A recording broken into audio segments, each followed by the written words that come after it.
paz do Senhor para todos. É uma alegria imensa estar aqui mais uma vez para contribuir com esse subsídio da nossa missão. Meu nome é Renato, congrego ali na cidade de São Jorge, pela misericórdia de Deus, como presbítero, e ajudando na parte da escola dominical também, na superintendência. E é um motivo de alegria estar aqui pela primeira vez com meu irmão. Paz do Senhor, queridos. Deus abençoe você, Deus abençoe toda a equipe. Eu sou Edivaldo, congrego ali no Jardim Sônia Maria com o pastor Paulo e estamos aí para contribuir com vocês. Hoje o objetivo aqui é trazer o máximo de conteúdo que possa agregar no conhecimento de vocês e ajudar vocês, professores, a explanarem mais a lição junto aos seus alunos. Meus queridos e queridas irmãs, professores, vamos aqui falar da lição 7. Lição 7, que tem por título Jesus, o Sumo Sacerdote. Pois bem, indo para o nosso texto aqui, o primeiro está lá com leitura bíblica em Hebreus capítulo 4, do versículo 14 ao 16. Visto que temos um grande sumo sacerdote, Jesus, Filho de Deus, que penetrou nos céus, e retenhamos firmemente a nossa confissão. Aí o 15 vai falar, porque não temos um sumo sacerdote que não possa compadecer-se das nossas fraquezas, porém um que, como nós em tudo foi tentado, mas sem pecado. E o 16, chegamos, pois, com confiança ao trono da graça para que possamos alcançar misericórdia e achar graça, a fim de sermos ajudados em tempo oportuno. Aqui, irmãos, o autor aos Hebreus, ele nos apresenta, ele faz uma apresentação desse grande sacerdote, né? E fala também das dificuldades que ele enfrentou como homem. Como homem, ele enfrentou algumas dificuldades, porém nunca pecou, nunca deu deslize nenhum. Então, o autor fala, apresenta Cristo aqui e as dificuldades que ele teve, porque o 15 está bem explícito, porque não temos um sumo sacerdote que não possa compadecer-se das nossas fraquezas, ou seja, ele compadece da sua fraqueza, da minha fraqueza, ele conhece a fraqueza de cada pessoa, ele sabe aquilo, o seu ponto fraco, ele conhece, porque ele viveu como homem. É isso que o autor está explicando, mas nunca pecou. Nunca pecou. Aliás, irmãos, reforçando o que o nosso irmão Renato está falando, essa questão da perfeição e imperfeição é uma das características que distingue o sumo sacerdote Jesus do sumo sacerdote arônico, né, da linhagem arônica. Por quê? Lá na linhagem arônica, o sumo sacerdote ele era tão vulnerável, tão frágil e tão pecador quanto os homens. Já na linha sacrificial de Jesus Cristo como sumo sacerdote, ele é perfeito. Ou seja, ele não estava, apesar de ele ter vivido aqui na terra como homem, ele sobrepujou todas as fraquezas que os seres humanos vivem e não pecou. E isso traz a ideia, essa conotação da perfeição. Ou seja, Jesus Cristo, apesar de ser o sumo sacerdote, é um sumo sacerdote em perfeição. Ou seja, ele não tem pecado. Bem explanado, porque aqui no próxima leitura, que é o capítulo 7 e 11, ele vai expor as limitações do sacerdote Araúna, né? Ele expõe as limitações que o sacerdote da linhagem de Arão teve. O versículo 11 diz assim, de sorte que se a perfeição fosse pelo sacerdócio levítico, porque sobre ele o povo recebeu a lei pelo sacerdócio Araúna, na tribo de Levi. Que necessidade havia logo de que outro sacerdote se levantasse segundo a ordem de Melquisedeque e não fosse chamado segundo a ordem de Arão? Ou seja, é aquilo que o nosso irmão Edivaldo falou. Eles tinham as imperfeições. Por exemplo, Arão, ele fundou, esse modo de falar, fundou o sacerdócio da linhagem da lei, né? Podemos assim falar. O sacerdócio da linhagem da lei vem tudo da linhagem levítica, linhagem de Arão, tudo. Mas Arão, é bom lembrar, irmão, que Arão, ele pecou antes dele ser sacerdote, né? Ele pecou antes dele ser sacerdote, né? Quando ele construiu aquele bezerro de ouro, quando o povo começou ali a clamar por Moisés, Moisés subiu ali um monte, ficou 40 dias lá em cima, e o povo perdeu a paciência e queria alguma coisa para se adorar. Ele falou, vocês querem? Então construam um bezerro de ouro. Ele mesmo tomou as providências, colheu um monte de ouro, como vocês todos sabem a história, e ali construiu um bezerro de ouro. Está lá em Êxodo, capítulo 32, nos versículos 2 e depois do 4 ao 5, se os irmãos quiserem meditar depois.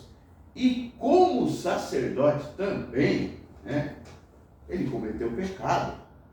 Mas ele podia cometer pecado? Sim, ele era homem. O irmão Edivaldo acabou de falar. Ele era um homem sujeito a fraqueza, sujeito a falhas, né? Ele cometeu pecado. Pecado da murmuração. Murmuração. Vocês sabem bem da história, né? Quando Deus ali chamava Moisés, o próprio Deus deu, a Bíblia fala lá que Deus deu um espírito, Deus deu um espírito a Moisés. Então Moisés era diferenciado, por mais que, eu já falei isso na minha congregação e torno a falar aqui, por mais que você queira falar ou eu queira falar, não, eu sou igual a Moisés. Não, eu pelo menos não sou igual a Moisés. Deus deu um espírito diferente a Moisés, a Bíblia fala isso. E aí Deus começa a tratar Moisés como um amigo íntimo.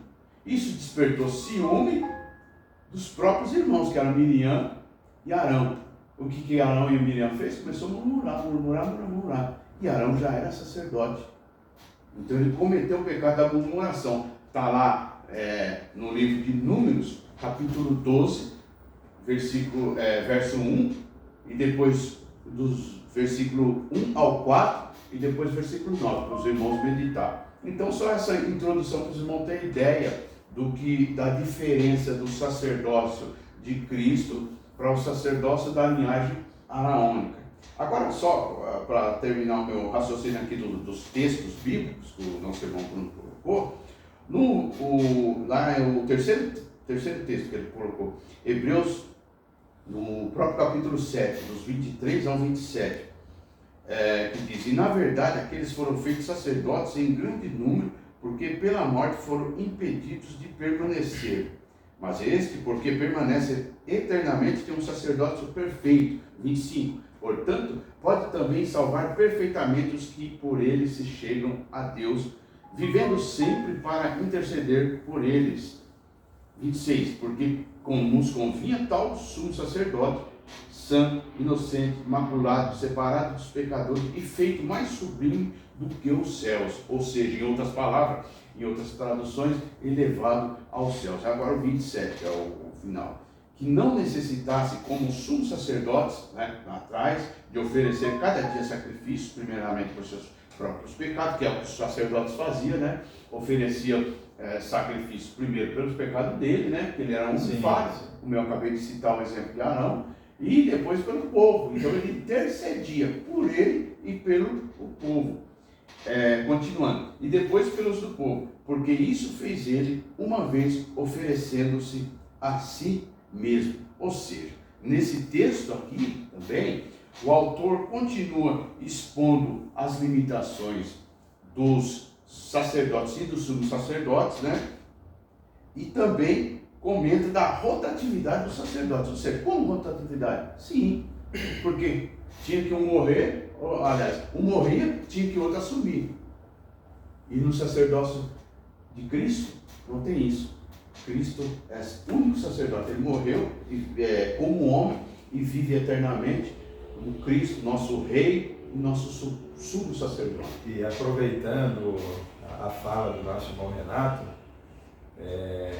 existem diversas situações para a gente distinguir o sacerdócio de Cristo do sacerdócio arônico. Então, por exemplo, a gente sabe que foi Deus que escolheu Arão como sumo sacerdote, né, como foi o primeiro sacerdote, E para ser sacerdote, ele precisava ter alguns requisitos. Então, por exemplo, precisava ser da tribo de Levi, precisava ser israelita, o sacerdote não poderia ter defeito físico, e o sacerdote ele precisava ter sido escolhido por Deus.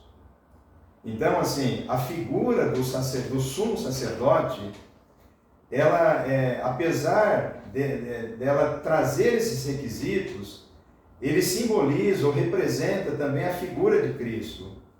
Porém, de forma diferente. Por exemplo, o papel é o mesmo, é sumo sacerdote, só que em posições diferentes. Por exemplo, o sumo sacerdote na linhagem de Arão, na linhagem de Levi, ele era vulnerável.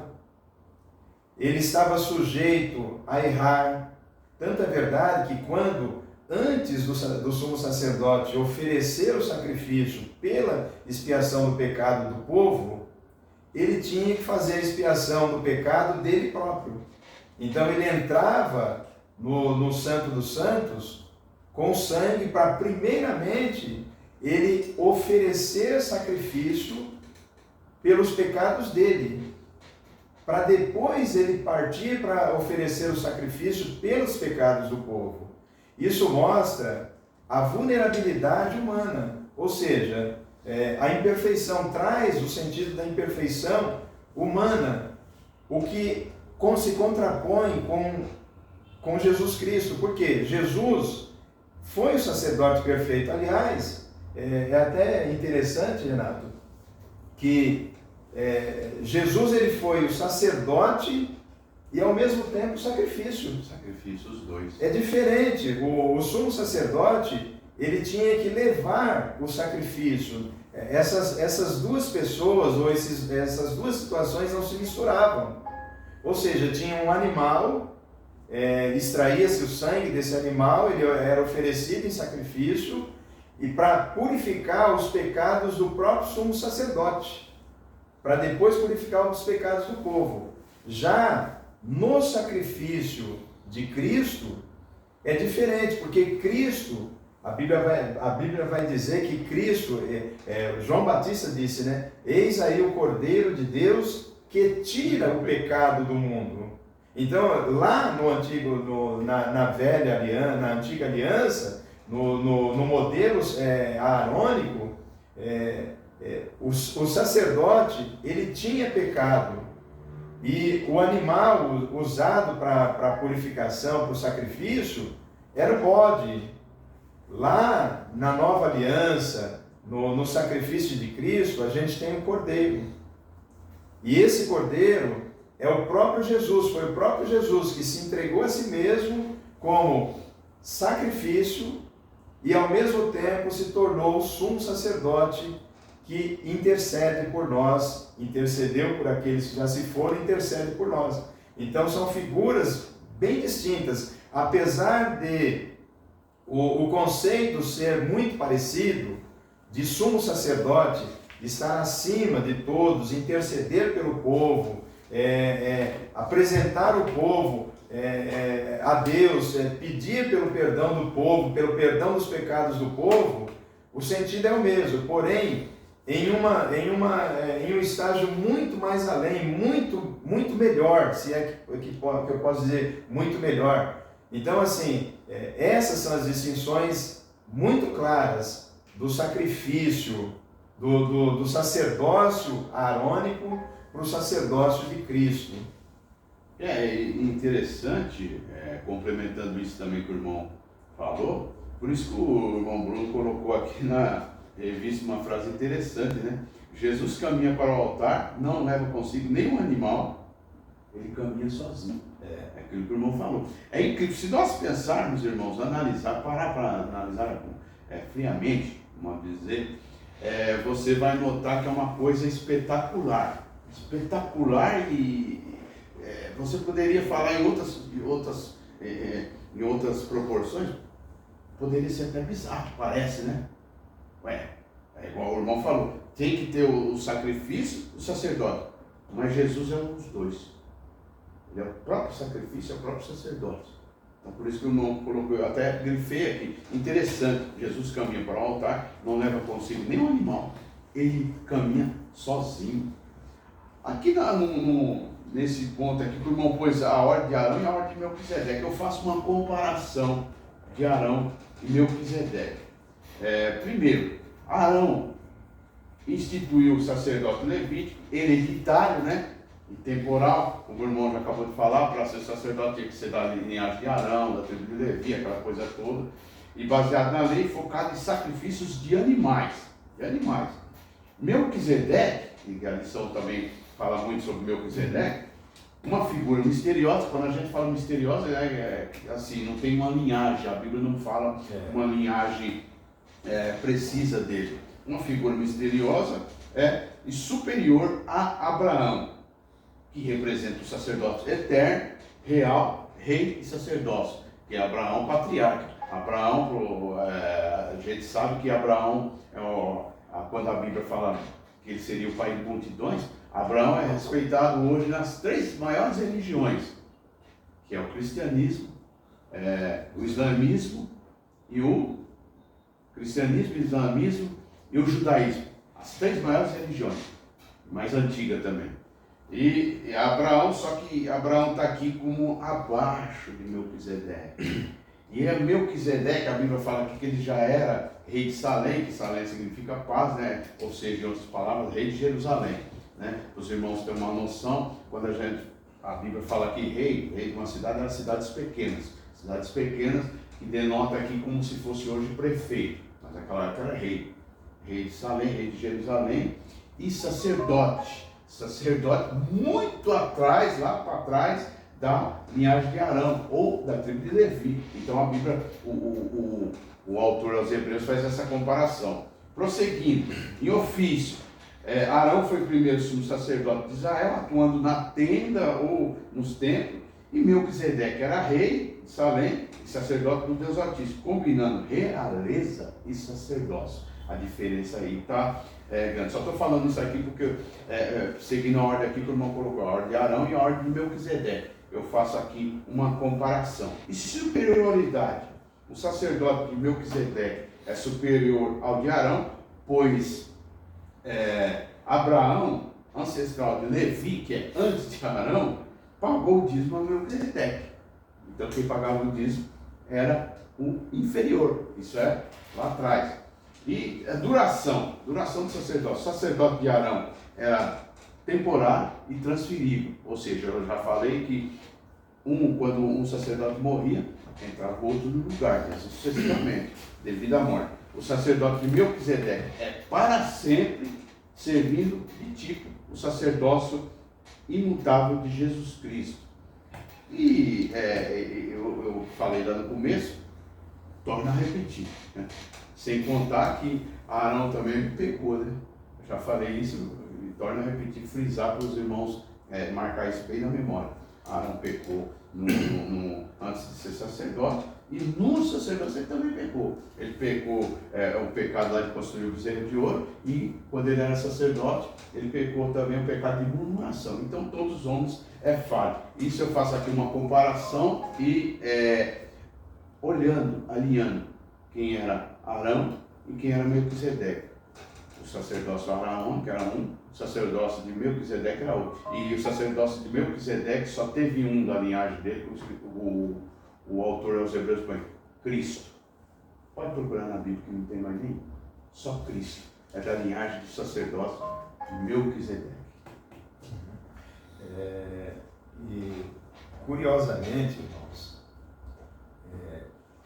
quando a gente traz essa figura do sumo sacerdote, a gente precisa entender exatamente qual é o objetivo do escritor em trazer essa informação e fazer essa distinção entre o sumo sacerdote do Antigo Testamento com o sumo sacerdote chamado Jesus. Então, por exemplo, lá no Antigo Testamento, a gente vai encontrar que o sumo sacerdote, na hora de fazer o sacrifício pelo povo, a expiação dos pecados, ele tinha que trazer 2 bodes. Um bode era o bode que recebia a culpa, que tirava, simbolizava tirar o pecado, o perdão do pecado. E esse bode, ele era morto, ele era sacrificado. O segundo bode, que é o bode Azazel, que é o bode emissário que a gente fala, esse bode não era morto. Esse bode, o sumo sacerdote impunha as mãos sobre ele, apresentava o pecado do povo sobre esse bode, e depois esse bode era levado para fora da cidade. Ou seja, eles largavam o bode, levavam o bode para fora da cidade. O que representa isso? 2 bodes, um recebia a culpa e o outro tirava a culpa do povo para fora da cidade. O que difere muito em relação ao sumo sacerdócio de Cristo, o sacrifício de Cristo. Por quê? A Bíblia fala assim que todos os homens pecaram. Todos os homens, não existe ser humano que não tenha pecado. E ao mesmo tempo, se todos os homens têm pecado, obviamente que todas as pessoas precisam de perdão dos pecados. E se as pessoas precisam do perdão dos pecados, elas precisam se arrepender. E para elas se arrependerem, elas precisam encontrar a figura de uma pessoa que vai perdoá-las. E na figura de Jesus, como sumo sacerdote, nós encontramos essa pessoa.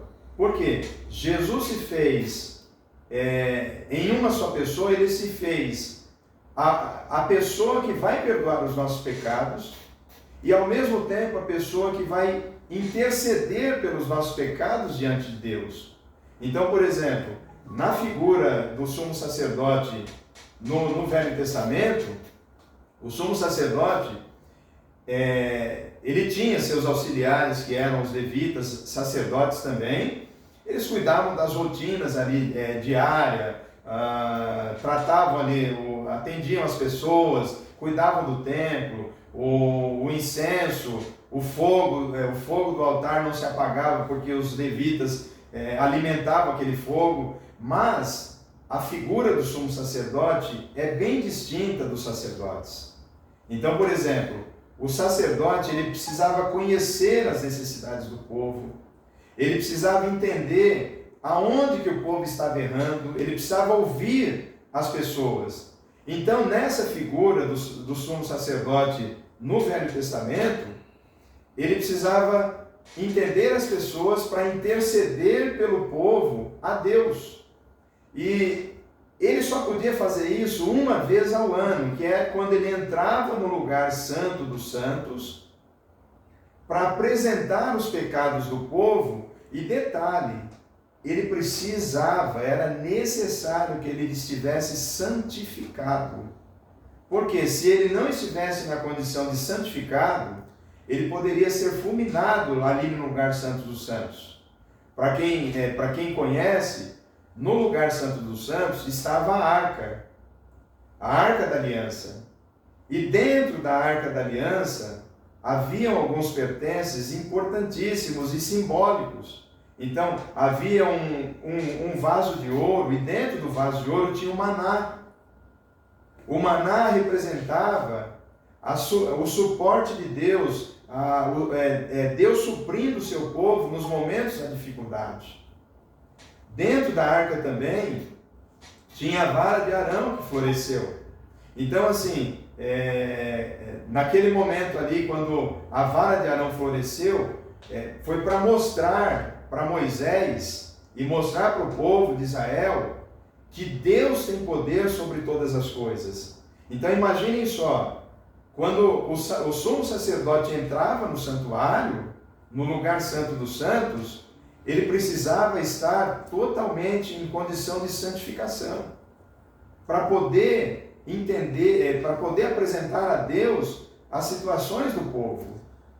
Aí a gente vem para o Novo Testamento, na figura do sumo sacerdote de Jesus.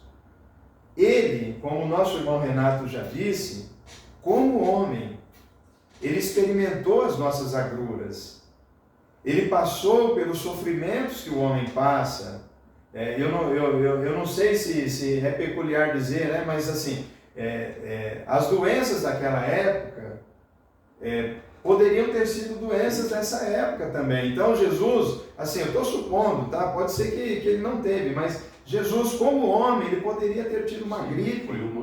Ele poderia ter pego um resfriado, ele poderia ter sentido triste, como ele se entristeceu em alguns momentos no seu cotidiano. Então, ele se fez homem para entender o interior do homem.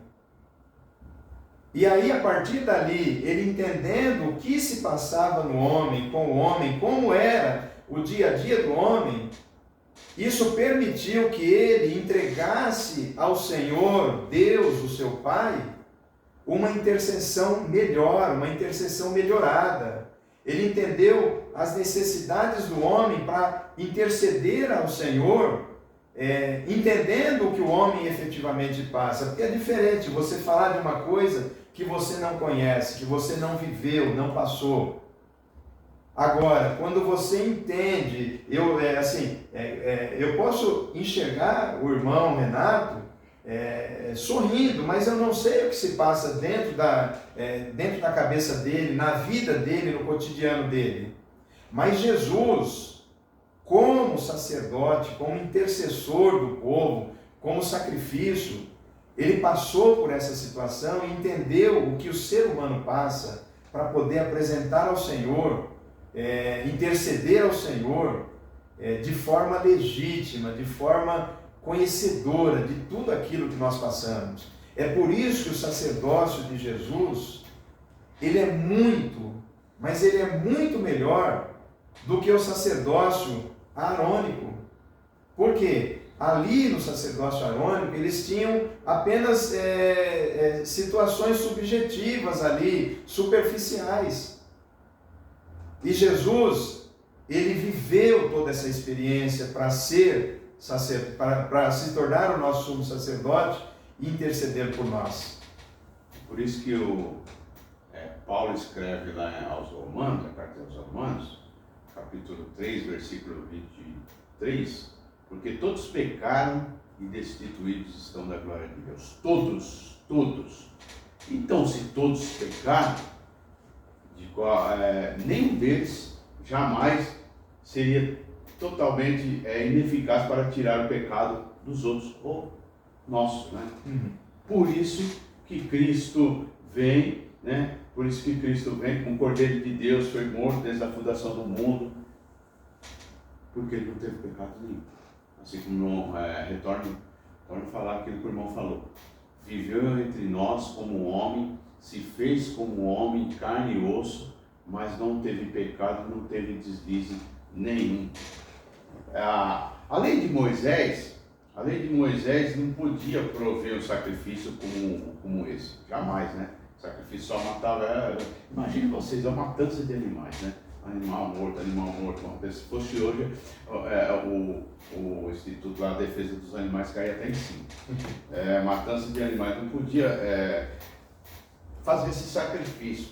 É por isso que lá em Hebreus, no capítulo 10, versículo 4, o autor dos Hebreus escreve: porque é impossível que o sangue de touros e dos bodes tire o pecado. O próprio autor já está falando isso. É impossível. É só para apagar, mas tirar mesmo, apagar assim, tipo de uma manchinha, apagava. Digamos assim, quase o irmão Edivaldo pode falar, quase como se fosse, vamos pegar assim do tapete e deixar, para não esquecer por um tempo.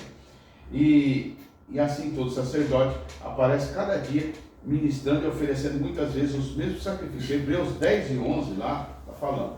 E assim todo sacerdócio aparece cada dia ministrando e oferecendo muitas vezes os mesmos sacrifícios que nunca pode tirar os pecados. Ou seja, o autor dos Hebreus, ele usa esses dois textos aqui, essas duas palavras, para falar que é impossível sangue de animal, de touros e de bode, né, tirar pecado. E é por isso que muitas vezes, ou sempre, os sacerdotes tinham que oferecer sacrifício direto era diário, essa coisa diária.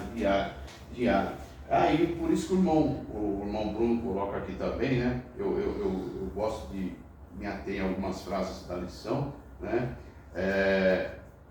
Lá quando ele põe a frase do Simão Kistemacher, Jesus não cometeu suicídio antes que sua vida foi tomada. Ou seja, realmente, Jesus não cometeu suicídio, ele entregou sua vida. E o irmão coloca aqui também, não foi um mártir, né? Ele é o Salvador. Morreu para ser marcado como um mártir, como muitos fazem, né?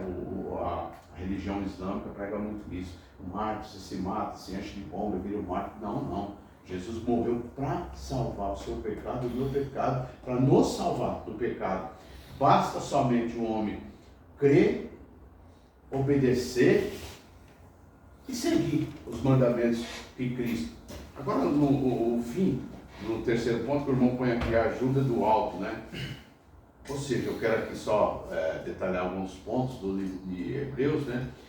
Ele não é um livro de coach, né? Sabemos aí hoje em dia, os coaches fazem muito livro de autoajuda, 10 maneiras para você ter vitória, 20 maneiras para você ter sucesso na área financeira. Então, não, Hebreus não é nada disso. Hebreus aqui, ele nos mostra quem Cristo é e o que ele significa e o que ele faz.